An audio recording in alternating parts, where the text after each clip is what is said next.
Assalamualaikum warahmatullahi wabarakatuh. Perkenalkan, nama saya Nurinda. Baik, pada kesempatan kali ini, mari sama-sama kita membaca surah Al-Ma'un sesuai dengan hukum tajwidnya.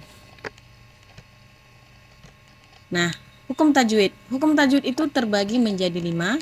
Pertama, ijhar. Kedua, idgham bil ghunna. Ketiga, idgham bil lahuna. Keempat, ikhfa. Dan yang kelima, iklab.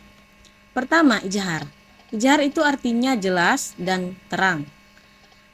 Ijhar terjadi ketika salah satu huruf mat, nun mati atau tanwin bertemu dengan salah satu huruf alif, ha, kho, ain, ghain, dan ha.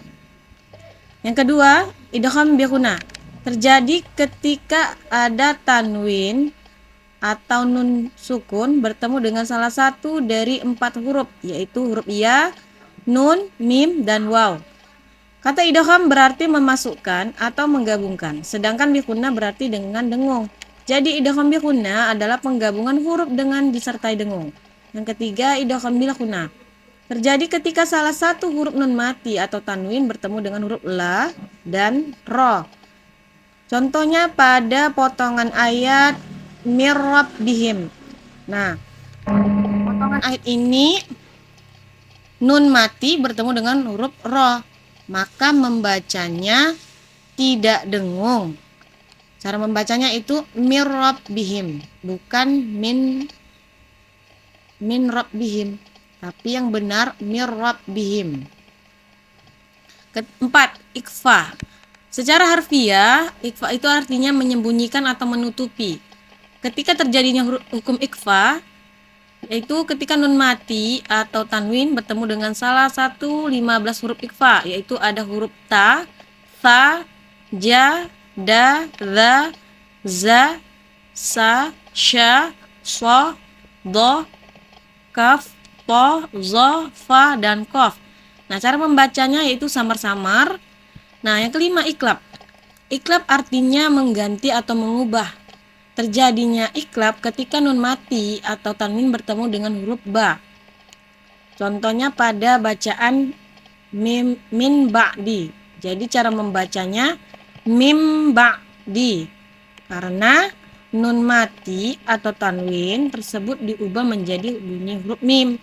Nah, ini nun mati bertemu dengan huruf ba, maka nun matinya ini dirubah menjadi bacaannya mim, maka membacanya mim ba'di.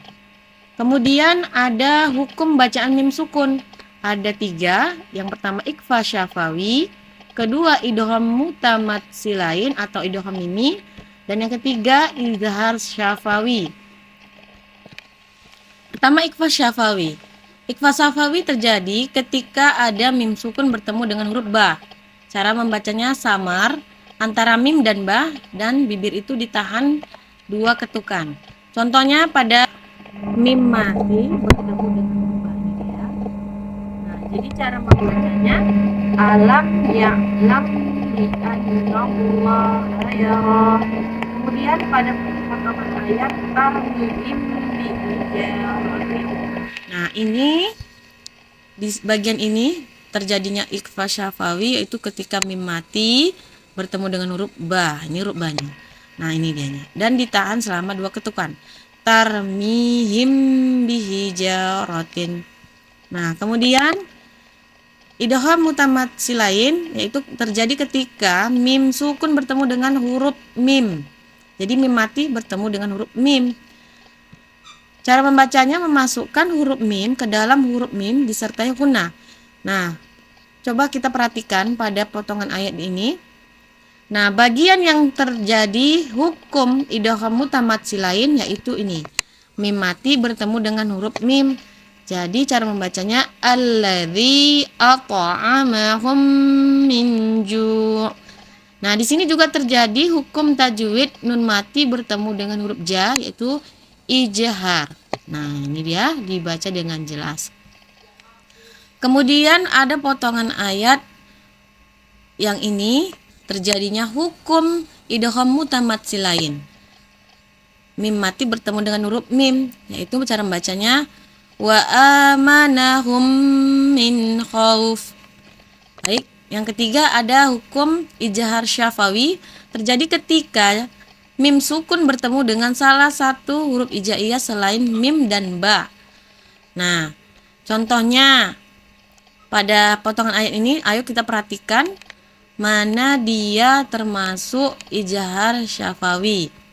Nah, ijhar syafawi terjadi pada potongan ayat ini, yaitu tadi katanya mim mati bertemu dengan huruf selain mim dan ba, yaitu ada di alladzina hum. Nah, ini termasuk ijhar syafawi. Kemudian nun mati bertemu dengan so. Nah, ini termasuk ikfa. Cara bacanya sholah, samar-samar. Kemudian ada lagi tihim sahun. Nah, ini tim sahun ini termasuk juga ijhar syafawi. Kemudian pada bacaan alladzina hum yuraun. Nah, mim mati bertemu dengan huruf ya. Nah, ini termasuk juga ijhar syafawi. Jadi ijhar syafawi itu apabila mim mati bertemu selain mim dan ba. Nah, seluruh huruf hijaiyahnya apabila bertemu dengan huruf mim, maka dia termasuk ijhar syafawi kecuali huruf mim dan ba. Nah, coba sama-sama dalam melafazkan surah Al-Ma'un ini, setelah kita mempelajari hukum tajwidnya tadi, sama-sama kita identifikasi mana bagian ayat dalam surah Al-Ma'un yang termasuk dalam hukum tajwidnya, agar kita sama-sama membacanya dengan sesuai dengan hukum tajwidnya. Nah, ayo kita sama-sama kita identifikasi dan kita baca. Bismillahirrahmanirrahim. Ara'aital ladzi yukadzibu biddin, fadzalikal ladzi yad'ul yatim wala yahuddu ala ta'amil miskin, fawailul lil musallin. Nah, sama-sama kita perhatikan. Coba kita perhatikan di bagian ini. Bagian ini la-nya berharokat dhammatain kemudian bertemu dengan huruf la. Nah, ini termasuk pada hukum tajwid idgham bil lahuna. Nah, kemudian kita baca lagi selanjutnya alladzina hum an shalatihim sahun. Nah, coba kita perhatikan, mim mati bertemu dengan huruf a atau ain, maka dia termasuk ijhar syafawi. Nah, kemudian selanjutnya nun mati bertemu dengan huruf so.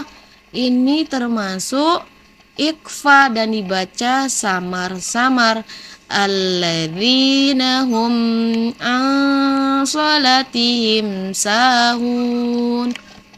Kemudian kita baca lagi ayat berikutnya. Alladzina hum yuraun. Nah, mim mati bertemu dengan huruf ya, maka dia juga termasuk pada hukum ijhar syafawi.